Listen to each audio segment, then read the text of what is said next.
You're listening to Consulting Logistics, presented by Aborn and Company. I'm your host, Tim Dooner. Thank you for joining us.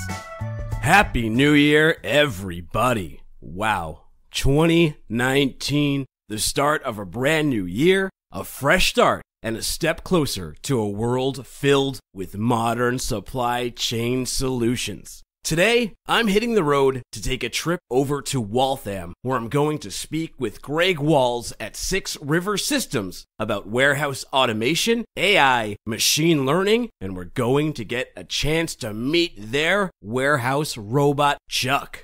I'm about to turn the key in the ignition, or, in my case, press the start button on my dashboard and make tracks out his way to Waltham. We'll catch you on the flip side. I'm here with Greg Walz, Solutions Executive at 6 River Systems. Greg, thank you so much for having me here today at your office. Thank you for being here, Tim. We're happy to be on the show. Greg, just a little background on you, so my audience knows, is you're a graduate of Worcester Polytech Institute, where you attained a BS in chemical engineering.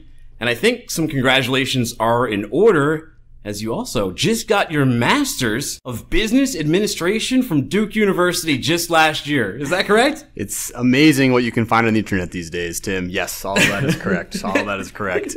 It's on your LinkedIn, my friend. Yes, fair enough. Fair enough. No, all true things. Yeah, so thank you. Well, it's great work. And you've also, just your background, you've worked at ECM Global, you've worked at Cognex, but now you're here at 6 River Systems. Why? Tell us a little bit about your journey. How did you even end up here? Yeah, so it's a good question. I ask myself the same question all the time still, to be frank. But chemical engineering, I graduated, immediately realized that's not what I wanted to do. Ended up going into more of a consulting role at ECM Global. Got some experience in different industries.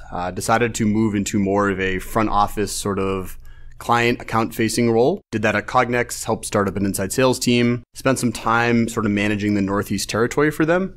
We're actually spent a lot of time with large corporations. So think GE, think Medtronic, large publicly traded corporations. And through my work at Cognex, I actually ended up meeting Jerome and Rylan, two of the founders of our company here. They were just getting started. So I met them in 2015, I believe. I met them at the time. It was the two of them sitting in a small room at a warehouse in Waltham. And, we did some work together. And at one point they approached me about joining the company. And I said, let's do it. I had a lot of experience with large corporations and that sort of part of the world. And this is the opposite. This was an early stage startup. It was exciting. It was fun. I'm fortunate enough to be able to take a little bit of risk. So I jumped right in and here I am. Wow. And you work at a place that makes warehouse robots. I'll tell you something, I am a child of the 80s. So growing up, this was the future that was promised to us, was robots doing everything. And for a long time, it seemed like it was taking forever. But here I am today, watching your robots roam around in there. But my question to you is, when you were a kid, did you see yourself making warehouse robots or robots in general? I mean, that seems like a pretty normal want for a kid, but is this kind of where you envisioned yourself? Yeah, it's funny. Big Star Wars fan. So, you ask, well, did I envision myself working with robots? Maybe not robots per se, but something related to the sci-fi world, right? And, robots are sort of cutting edge. It's the future. Again, I'd gotten a little bit of experience in them at Cognex and very excited by the industry. This industry is going places that I think the world is not even quite expecting or ready for. So very exciting to be part of this. Yeah. So you're the next Anakin building your own C-3PO. Well, Anakin had a bad ending, so hopefully not, but yes. He was redeemed, though. He was redeemed. If you're not familiar with 6 Rivers, the short pitch on 6 Rivers is that it's a flexible and scalable warehouse automation that engages associates, keeps them on task, and boosts productivity 2 to 3 times. You also have a robot named Chuck. Beyond that, what is 6 River Systems? Yeah, so, we call it a collaborative fulfillment system, but you hit the nail on the head, Tim, right? We have a collaborative robot. The idea is that it helps the pickers. It works alongside with them. And we end up with these productivity gains of 2 to 3x, which is almost unheard of in the automation world, especially for this kind of flexible automation. On top of that, we have sort of a larger software component that we're developing, but you hit the nail on the head. That's pretty much where we're at right now. So, yeah. It's funny. You just gave me a brief demo and I got to see Chuck in action. And it's almost like, to call back to 80s, it's Short Circuit. They all have their own names upon them and their own personalities. Wait, do they have their own personalities?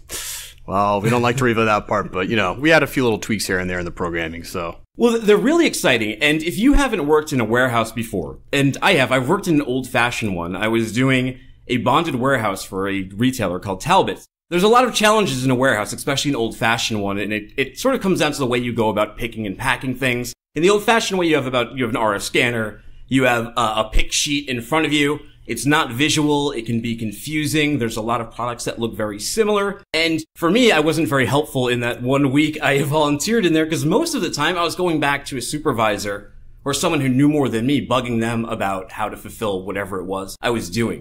How does your robot solve those kind of problems? Yeah, good question, Tim. And you actually identified a number of different problems that, you talked about this back in 2000 or the 90s when you did this, but these same problems exist today.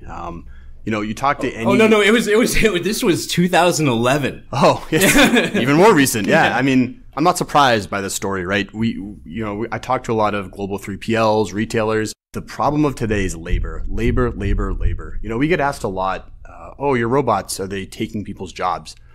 Most 3PLs and fulfillment companies can't even find people to fulfill the work jobs they have open in the first place, let alone actually cut the labor they need right now. So the story isn't so much that the robots are taking jobs, more that they're increasing the productivity and capacity of the people that are in the warehouse today. To talk to your point you raised earlier, one of the big benefits of our systems and other collaborative robots is that they make training and working in a warehouse much, much easier. You talk about the RF green screens. These days, a lot of the temporary labor that warehouses are hiring are younger people, and they've grown up on iPhones and iPads and Samsung Galaxies, and they're used to these UIs that are much more intuitive than a green screen. So you have this new world of collaborative robots that not only lead pickers right to where they need to go, they don't need to know where to go anymore.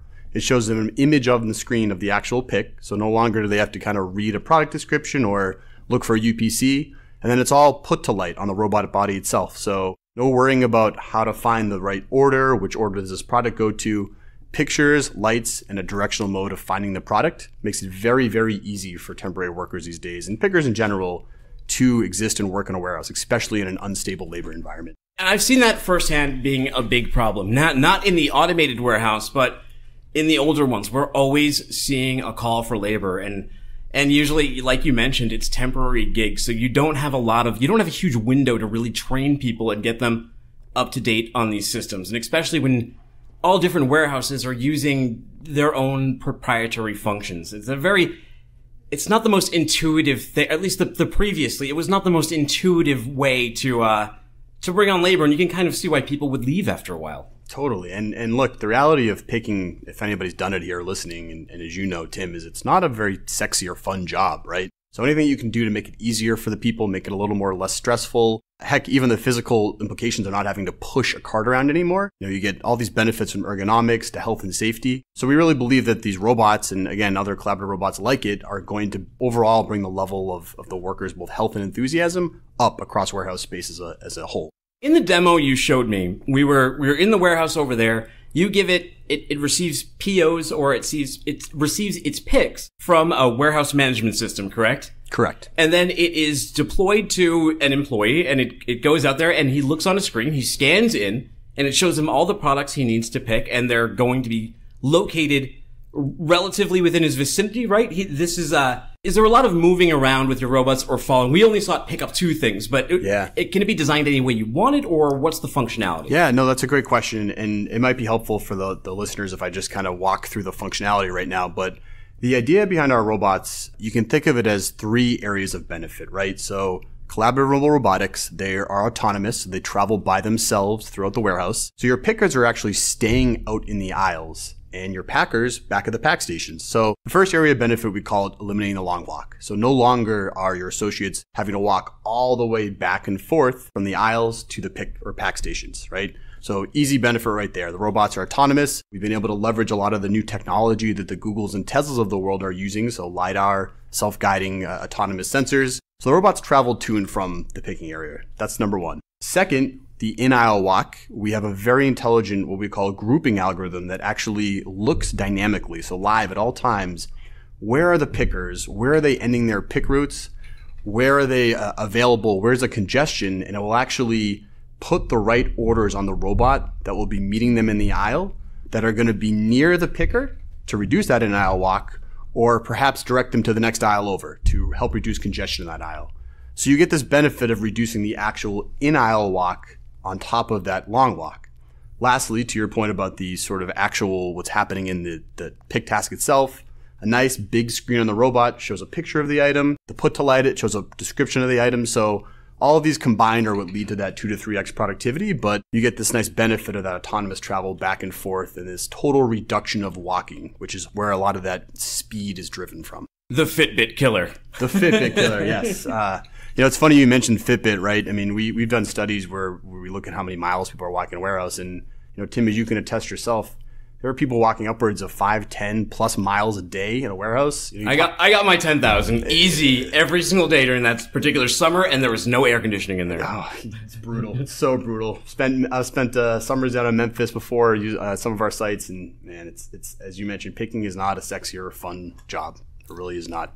Can these things help with, so my least favorite job in there, and I think it was just because of just the heat and the claustrophobia, was actually emptying garments on hanger, which is just hanging coats and everything. That is that's such a nightmare to do. That was my least favorite thing I've ever done in a warehouse. GOH is it's funny. We actually have a GOH site implementation that I helped design and build that we started off in the summer, and GOH was tricky for a lot of reasons. As you mentioned, the heavy weight, the billowing sort of nature of it. Most of them are covered in plastic bags. We do have some GOH-enabled robots, so it's certainly an item you can pick. One of the things that we see, and I mentioned a little bit earlier, you no longer have to push these heavy carts around. So at the GOH site, we'd implemented that. Previously, they were hanging these garments on this big, heavy rack. They were then pushing around the warehouse. The robot's doing all that for you now, so you're no longer having to push this big, heavy cart through miles and miles of walking a day. So, it doesn't solve all of the problems. There's still a human picking the item. That at the end of the day, that's, still a reality of where we are with robotic automation. But, to your point, maybe it would have made your summer a little bit easier, not having to walk those 10 miles pushing around this 20, 30, 40 pound cart in front of you. So speaking of weight, garments on hanger are heavy. We saw it put 2 items in. How much weight can one of these Chuck robots actually carry from a pick and packer? Good question. So 160 pounds is what our payload limitation is, which, we found is kind of a good balance between the size of the robot and how much work you can get on it. One of the true sort of facts of just automation in general is the larger your platform for moving something, whether it's conveyor, goods to person system, or a robot, the higher utilization you get and the less amount of equipment you need. So when we designed the robot, we actually very carefully tried to balance the payload size, how many orders you get on the robot, with keeping it small and nimble enough to travel autonomously around the warehouse, which is the other side of the challenge. I'm about 205 pounds, maybe a little bit more after the holidays, so I will not be getting a free ride on Chuck, but maybe that'll be a New Year's resolution to get the weight down a little bit to ride a Chuck. One of those early startup stories you hear about sometimes, one of the first Christmas parties the company had, and actually this was even before my time, shortly before I started, I believe they had some of the founders' children running around on some of the robots, so... but yeah, no, 205-pound man, and these days the safety considerations we have on there, fortunately not allowable for a ride, but maybe someday we'll get there. Maybe someday. Maybe someday. To allow listeners to visualize this, the Chuck looks like a cart, right? It does look like a push cart, and it's got a touch screen on the front that you scan. When you put product on there, I saw on the website that the bottom of the bin opens, as does the top. So you have 2 layers to stick goods in. Is that how the functionality is? Yeah, absolutely. So the way it works, there's 2 decks to the robot, right? And Tim, your description of a cart is perfect. We kind of almost thought about a shopping cart as being a base concept of when we started thinking about this. But you have the top deck, which can support totes, shipping containers, and the bottom deck, which supports the same. And the idea is that, again, you have sort of this cubic space you can use. So, you have one customer, you can use one large tote up top to batch pick singles, to give an example, with a number of smaller actual shipping containers on the bottom that you could pick multis to. And we have this put to light system on the body of the robot that makes it very simple and easy. No matter what size the cartons are, one big tote, multiple small cartons, the system will automatically light up the right size and location of each product to actually show the picker where to place the product. I noticed too that they don't have arms. Is that a big problem or a big benefit within these warehouse robot solutions? I imagine because there's so many things in warehouses now, and because of the sort of the Amazonification of products, it would be very hard unless you had a very specified warehouse to even think about arms? Is that the reason? Is that the strategy behind it that you're not doing it? Yeah, you hit the nail on the head, Tim. Again, I mean, speaks to some of your experience here, but the robotic arm picking will be a reality someday, but we are not there yet. We're still pretty far ways away. There's a lot of great work being done in this space. Actually, in Boston in particular, we have a couple of companies, Right Hand Robotics being one of them that we know fairly well.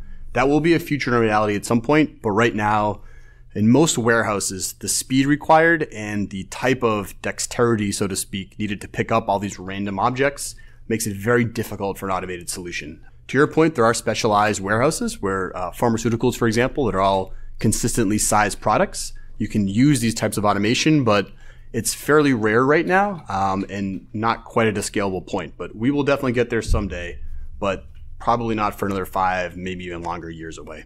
One of the things that we talk about on here all the time is data capture and data purity. Bringing the supply chain together between departments, breaking down silos, allowing that information flow to go. So my question is, how compatible is this system? What does it communicate with? Is it you mentioned a WMS system. Can it also communicate to like a TMS or an ERP?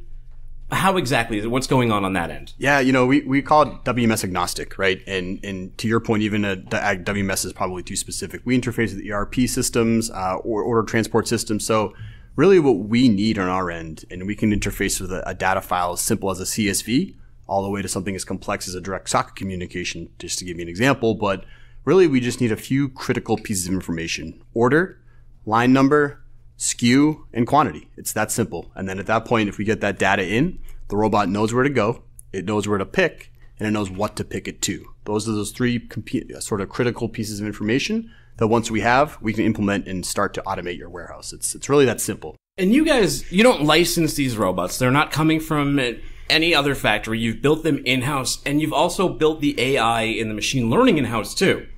So you're kind of a company doing 2 different things. They're closely related, but you're actually a company doing 2 different things at once. What are some of the challenges there with working on both sides of that equation? I imagine there's benefits because you can tailor your systems exactly to how you want them, but there might be some challenges as well. Absolutely. I mean, so look, as a younger person, engineer in this space, I see a lot of startups, software startups, and I get jealous sometimes, right? Because software startups don't have any of the problems associated with supply chain, with quality control, especially on the hardware side of things, right? The benefit is it definitely allows you to have a little bit of a moat around your business, right? You've designed your own product in-house, you know it, you feel it. It allows you to really be able to critically understand what the problems are and best sort of product improvements can be, which is a great sort of benefit to having this all built in-house. Definitely a lot of problems though. It adds that third dimension of complexity to what's already a difficult problem, starting up a business, but then adding a hardware component to it as well.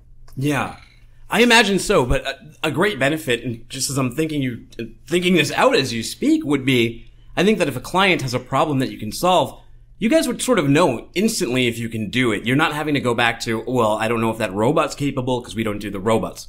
Or I don't know if that software is capable because we don't handle the software or the programming. So you put sales in a precarious position where they're like, yes. Yeah. I think. I don't know. It's funny. One of the earliest decisions that our founder, Jerome, made was to not necessarily include distributors or integration partners as of yet. We definitely have plans to kind of expand our commercial team to include all those opportunities. I think it's, the supply chain world in particular is very close. Everybody knows each other, and there's a lot of great consultancies and groups out there doing good work in the automation space. But to your point, this is such a new type of product, a new type of application. We said to ourselves, let's keep this all in-house for now. Let's really understand and control the product, understand where the improvements can be made, understand what the problems are immediately without having any third parties. Once we really get off the ground and can, formally productize this and really begin to expand our offering, I'm sure we'll be able to sort of bring in these third parties you mentioned. But as of now, we've had a lot of really great early success by using this model to stay close to our customers, stay close to the sites, and stay close to the product. And it's shown itself in our results this year and the number of sites we've expanded to and all sorts of different good things that have been happening. So, how many of these robots does someone need when they're thinking of launching this product within their warehouse? If they're really thinking of using this as a solution, is it based on square footage, number of employees? What's the math behind that? Yeah, so a lot of it's drawn off, the square footage obviously is a component of it, but how much volume is going through your warehouse, right? So that sort of will drive the number of actual robots you need. We'll do a model, we'll determine how fast your pickers will be able to pick using these robots. Typically, we see anywhere from around a 2x improvement to 3x, depending on what's existing today. Let's take a simple example, and you're picking twice as fast. So if you think about it from that perspective, you have that much more capacity with the existing people. And then typically we need about 1.7 to 1.8 robots per picker. That's kind of a ratio that we've noticed to be pretty consistent. And again, we gain that since we pair pickers with robots for these brief periods of times in their zones or in their aisles, you end up getting this high utilization of the robots, but keeping those costs down for the customers. So you keep that capital or that rental cost down and allow people to use this automation in a much cheaper way than kind of having to have multiple robots per person. You've met warehouse people. I've met warehouse people. We know the transportation space. A lot of times there can be an older mentality. People are used to an older way of doing things. I'm sure you come across that a lot. We do on the transportation data side. You're really doing a lot of market education. You're doing a lot of training with multiple people throughout the organizational level. And a lot of times you have to speak, I don't want to say above, but you have to speak to the financial results of someone like a CFO to really get these integrations happening. So the transportation manager out there or the warehouse manager out there doesn't need to be fearful. Is this an easy system on their end to use? What's the user operation on the on-floor operation like? Yeah, no, it's your point about sort of the market education is a good one, right? With any new technology, you need to have this sort of learning curve where early on you'll be just explaining to like before you even get to the point of talking about a business opportunity, you're just explaining what this technology is. We're fortunate that, especially with robots and this type of technology, and our predecessor, Kivo, which sort of really laid the groundwork for robots in warehouses. People already have a little bit of an understanding of this. They've heard of the benefit. They've seen it. There's some education still on how the robots actually work, where the benefit is driven from. But the idea of robots in a warehouse is not necessarily a new one. But yeah, to your point, there's definitely a lot of education that's still ongoing.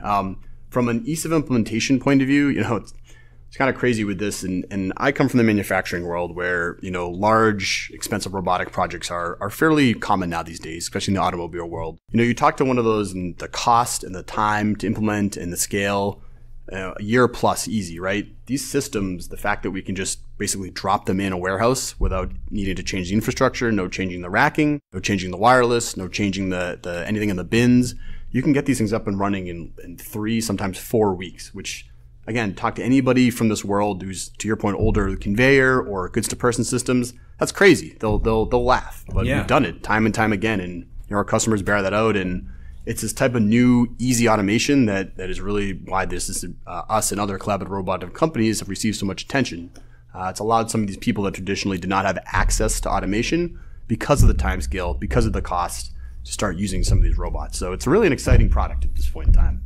What's the science behind it? So we saw it moving around a warehouse. I have a Roomba at home. And if you've ever seen a Roomba, the way that thing goes is, I don't know. I don't know the science behind the Roomba. It works, but it works in like this really crazy pattern that it decides to make up of your house. Your robot seemed to go, it knew exactly where it was going to. That's a smaller space. So when you're going into a larger warehouse, how do you design the mapping and that kind of software for a robot? How does it know where to go? Yeah, so, Isaac Newton once said, we only are where we are today for standing on the shoulders of giants. And I have to say that saying sort of applies in this space as well. We leverage a technology called LiDAR, as well as a few other types of sensors in the robot. So 3D sensors, depth sensors, but a lot of the work that we've been able to use has actually been built upon by Google, by Tesla, by some of these early adopters in this technology.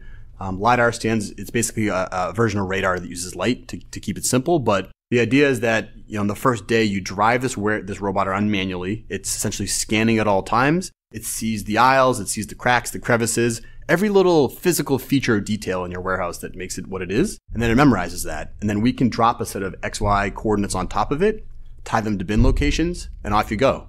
And if you think about it from this sort of perspective, your warehouse, the aisles may all be 4 feet, but they're never exactly 4 feet from one to one to the next. The LiDAR can see down to a millimeter resolution. So, which allows it to basically see different aisles. It will understand what aisle it's in. It knows where it is in the aisle. And then combine that with some other simple technologies like odometry and some other tricks we use to basically give it a mechanical understanding of how far it's gone or where it is. And you get this basically effortless ability for the robot to travel around the warehouse accurately without needing to implement any kind of technology or anything guiding it. No infrastructure, as we call it, to basically have the robot where it's going. How fast does it go, and how much does it weigh, though? Like, if it were to go out of control and go ramming speed on someone? Because I didn't see it go... I mean, it went fast enough to move around a warehouse, but it's not like a battering ram or something. But what are some of the capabilities here, or the stats on it? Yeah. So the robot typically moves around an average speed of 1.3 to 1.5 meters per second.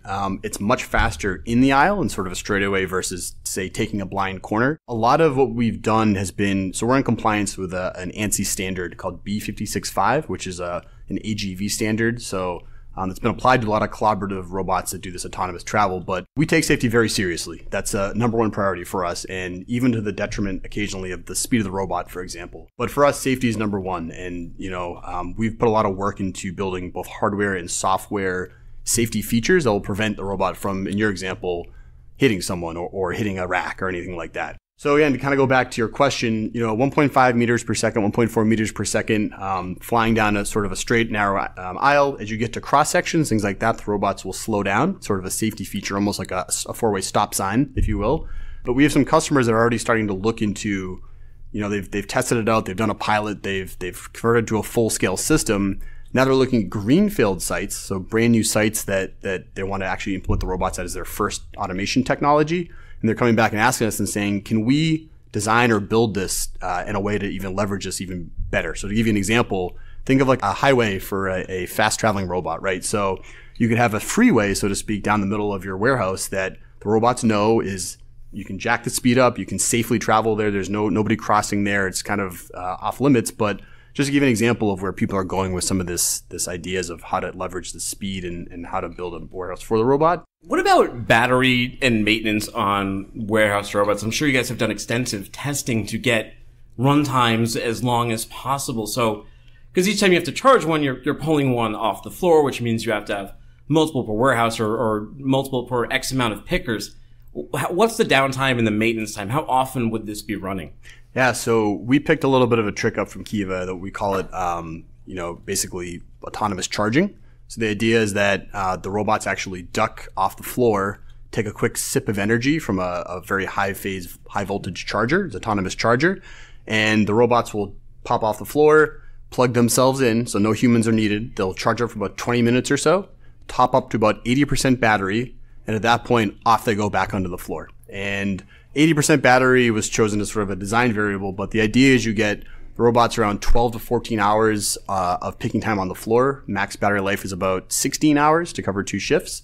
But we use this autonomous charging to keep the robots running 24/7. So no worries about having to pull them off or charge at all, which is especially helpful during peak times. Yeah, and you mentioned that there's AI and machine learning behind this. And I imagine some of that comes into play with the navigation throughout the warehouse and with knowing where to pick things up. But those are just numbers and SKUs. That stuff's kind of simple. Does this thing start to learn efficiencies? Like, would it learn something like you just mentioned? It needs to charge for 20 minutes. So if your picker goes on a break, if he clicks a break button or something, would it know to go charge itself? What is there learning beyond what you program initially? Yeah, so you are touching upon this really exciting part of where we are in the development of the robot, and we're just beginning to sort of crack open these types of applications, right? So to take your example and actually give you a little more, a few other ones that might make more sense, right? Take congestion. So you could think about congestion as being a problem that over time, a robot could begin to learn traffic patterns, could begin to learn what SKUs are hot, what SKUs are not, and you can actually begin to have the robot learn over time how to better optimize the orders they're getting or they're taking out to the pickers to, again, reduce that in-aisle travel, reduce any sort of problems with congestion. On top of that, you have things such as slotting that we're beginning to get into where we can give slotting recommendations to a customer saying, hey, look, we've seen that, this type of slotting of your SKUs into a warehouse works best with the robots.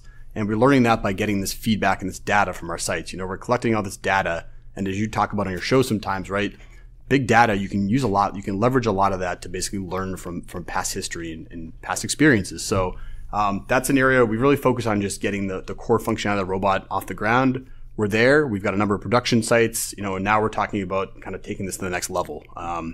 We have an initiative actually in our company right now to increase rates across our entire network by 20% by year end, on top of what we've already done. And we're leveraging a lot of these technologies, such as machine learning, to begin to try and push that limit. You mentioned Kiva too. I'm not going to go into the Kiva story. That's a big story for a different day and a really interesting one. But just know this. They're the robots that Amazon liked so much they decided to buy the entire company. And it's what I think they use still to this day within their own warehouse systems, correct? I believe so. Yep. Yeah.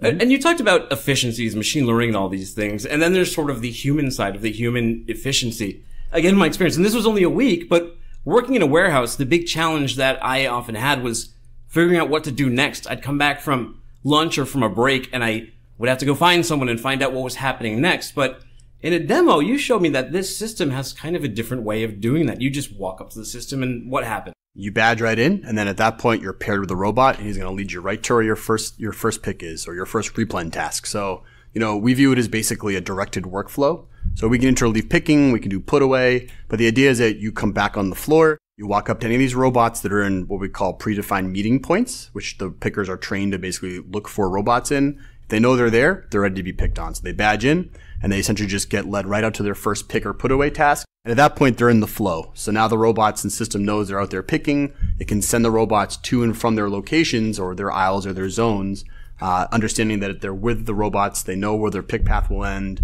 et cetera, et cetera. So it's this directed workflow, which makes it easy for the pickers. They don't need to look for anything anymore. They don't need to wander around looking for where their next pick is, what the start of the path is. They just go up to these robots, any one of them, badge in, and now they're being directed around everywhere to go. Keeps it very light on the picker as far as needing to talk to supervisors, needing to understand where to go. It's really this interesting system of, again, just directing this workflow, keeping an even pace for the whole day. So, does it do any employee monitoring too? Like if you have an employee on site who he scans in, but then all of a sudden he vanishes, does the system know that and report back to a supervisor? Does it get all chopping mall and capture the employee? Like, or if the employee is not paying attention to the system and putting wrong products in there, what occurs when human error is brought into the equation? Yeah, so as soon as someone makes a mistake, a speaker on the truck starts blaring. The human has been neutralized. No, I'm just kidding. No.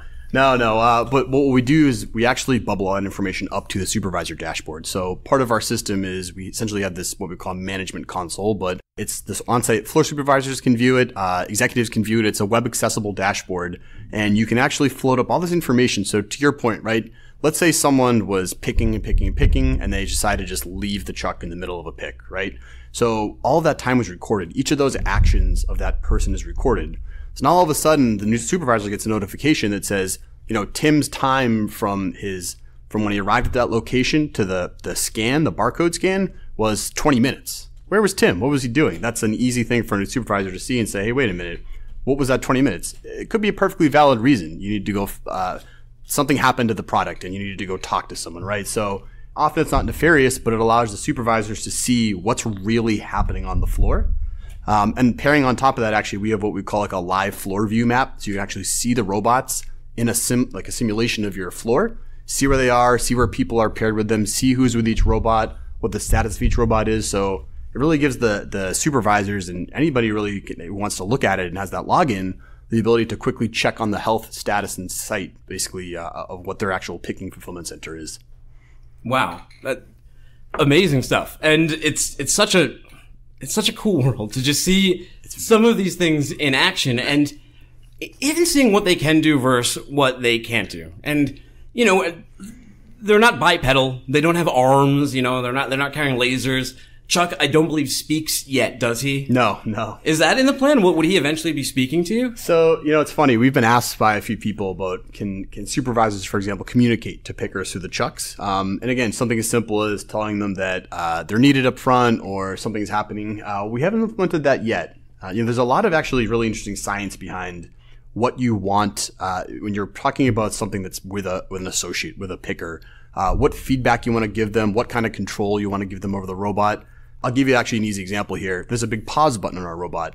We train the pickers that if at any time they need to actually pause the robot, for example, let's say you and I are blocking the way in an aisle, a robot would see us and would want to turn around and because it doesn't understand that, the picker could just say, hey, Tim, hey, Greg, got out of the way. So they can pause that robot in mid workflow, which again is captured. That's data there that the supervisor can look at, but hey guys, can move out of the way and then move forward with that robot, right, onto the next pick. So there's some control that they get over the robots that I think make them feel a little more comfortable with the robots. And that's all part of that feedback that we give to the operator and it's something that we think a lot about. And there's a big project we have underway for Q2 of next year to do a little bit of a refresh on the UI. So there'll be a lot of development around that, some exciting announcements will have coming up. But right now, it's no direct feedback to the picker in the terms of voice right now. I imagine it has to be kind of difficult. Most of us have Siri or some sort of virtual assistant on their phone. However, our mileage has probably varied with them. For example, speaking of mileage, I won't even let Siri, program my directions for me. I still put them in manually because she sent me to Watertown instead of Waltham once. And I don't trust her. Why are you always lying? And it can be difficult. I imagine, though, the reason voice isn't there and the reason arms aren't there are because those are really challenging points to really overcome, especially if you want the machine to learn from someone vocalizing to it, right? Yeah, and pick-to-voice has been a technology that's existed for some time, so there's certainly solutions out there that speak to the pickers, but again, there's just so much. You start to delve into the research about what you want the pickers to be experiencing while they're picking. There's so much information out there, and it's something that we are taking our time very carefully thinking about. For us, the user experience, the experience the pickers are happening is one of the most important design principles we have. That was one of the, in fact, empower your associate was one of the first design principles I saw were written down on a piece of paper. One of the reasons I was motivated to join this company, right? Again, coming back to this theme of labor being an issue and this job picking being kind of monotonous, we'd like to make this as easy and as comfortable and as good for the pickers as it can possibly be. And we're going to take our time with that. So a lot of exciting stuff coming down the road with that. But like I said, there's a lot of research that we want to kind of leverage and make sure we're doing the right things for the pickers. Yeah, and it sounds to me like you guys were focusing a little bit more on the engagement side with the picker, making it fun for them and making them sort of want to do the job. And something we see come in so many products now, which is like even my CRM, for example, has its own gamification mode. Mm-hmm. Any sort of like routine, boring task, they're realizing if you gamify it, sometimes you can make it more fun. Yeah, no, that's absolutely true. And again, in around April or so this year, we're going to have a whole new kind of concept about how we'll be approaching some of those things. But that idea of gamification is a good one. And I think that keeping pickers interested and motivated is certainly a challenge. But it's something that we can leverage, again, already existing technology or examples we have from other types of programs and applications that use gamification, like you were just mentioning, to better push that picker, to give them rewards, to, again, make it a better overall experience for them. I think gamification is a very important part of that. Let's just talk about the future before we wrap this up. What happens to the warehouse or the company that's not thinking, at least thinking about warehouse automation now? What do the real modern, great-looking supply chains in 2025 look like? Yeah, so, it's a really interesting time to be in supply chain because, margins are tighter than ever. Amazon is the looming presence in everyone's life that have changed the game, right? Same-day delivery 10 years ago was not even on the table. That's something most people wouldn't have even considered, right? So you can already look around and see that even in the past decade, there's been certain industry changes that have been made that have forced everybody to play along. I think automation, I think things like drones, things like augmented reality, you'll see them all over the place coming in supply chain. And, again, you have that productivity benefit that because that'll make things cheaper and easier for companies to compete against Amazon. But the other component is this labor component. And it's something I don't see changing in the United States, right? Even the economic health of this country is great right now, but even so, that doesn't explain the massive labor shortage that's happening in all of these different warehouse areas. So to your question about the supply chain of the future, I think we'll be leveraging a mix of these technologies in all sorts of different areas. I was at a robotics conference in DHL recently in Germany at their headquarters, and they essentially had a number of very new and up-and-coming technologies present there, mostly focused on robotics, but the work that people are doing from things like inventory reconciliation to drones capturing basically like high bay racking type status reports. It's incredible. There's all sorts of interesting new technologies happening. And what's even kind of better for me is that a lot of it's happening in Boston. Boston it's kind of a supply chain technology hub, which you never really think of Boston as that, but it's a reality. And there's a lot of these new startup companies are here and in Cambridge and around the area. And it's a great time to be in the city. And I think it's a great time to be in the industry. A lot of exciting stuff happening. Yeah, that's why we're doing our own tech-focused conference in October of next year. It's really the time for it. We've matured enough. And to your point, I think we might even be able to source a lot of that just locally in terms of speakers and representatives to be in there because it's such an exciting time for Boston. And Boston really needs to get this message out there too. Absolutely. Absolutely. And you mentioned another good point, because people always bring this up when we talk about automation. Well, it's going to take jobs away from people. The problem is, on the transportation side, when you talk about autonomous trucking, is we have a massive driver shortage. In the warehouse side, when you talk about warehouse robots, we have a massive labor shortage. These things, both products, just enhance and fill in the gaps that are deficient right now because there's not enough people there. The technology is not that incredible yet that you have that bipedal robot walking around that can completely replace human beings. Yeah, you're absolutely right. We're not there yet. If you've seen any of the Boston Dynamics videos of the dog walking around, we still have a ways to go. But it's coming. It's coming. And you know, I think this country and we're going to have to, in this world, is going to have to eventually figure out what to do when we have sort of this next level of technology. But for now, it's definitely a very much human-run world still. You know, even with smart robots, intelligent robots, humans can still outthink them left and right? We're getting there with AI. We're getting there with these types of mechanical robots, but cost, scalability, and sort of robustness, which is what I would term the, you know, can you use this in a lot of different types of environments, are still major impediments to you know, actually rolling this technology out. But we're getting there, and it will happen. So, you know, when, I don't know. It's hard to say. It could be someone in their garage right now in Cambridge working on the next big thing, but for now, it's still very much a human-run world. But that will change. It's also, it's not like it completely removes jobs. It creates jobs for people like you and for people like me who work with this tech. And it puts people in a position where they can advance in their careers in supply chain. They can start to think about supply chain in a different way. Now it's not just this really old world, old-fashioned thing with conveyor belts and diesel engines. It's kids from MIT. It's people from Harvard, people from Worcester Polytech getting interested in this stuff. The kid who grew up loving Star Wars can now think about supply chain. I'm one of those people. You're one of those people. And that's pretty awesome, Greg. Hey, Tim, thank you so much for having me on today. I really enjoyed our discussion, and I look forward to talking to you again. Thank you, Greg. Self-destruct initiated.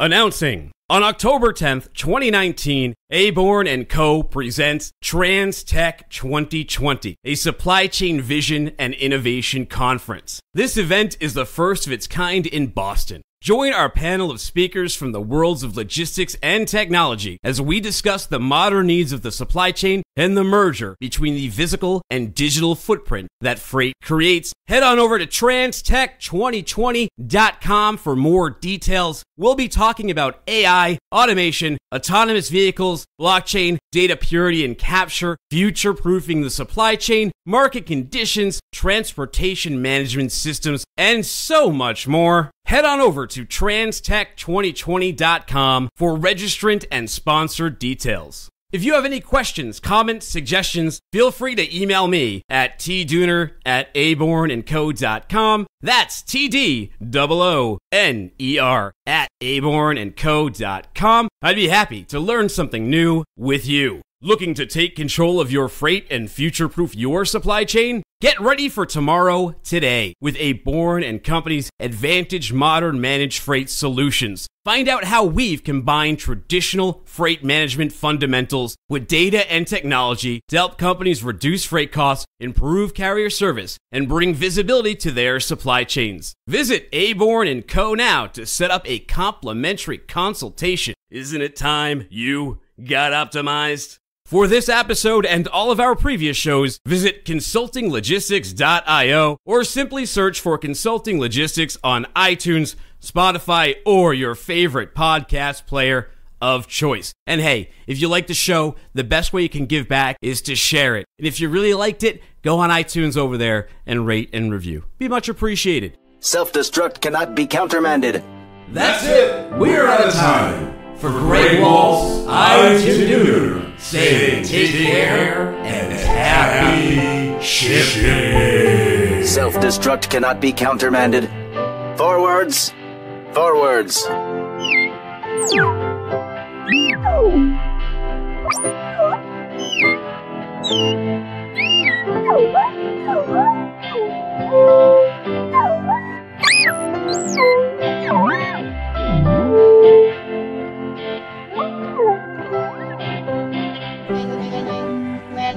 Machines to lead their society, for the world without form and order, darkness was upon the face of the earth. This is the story of our Genesis.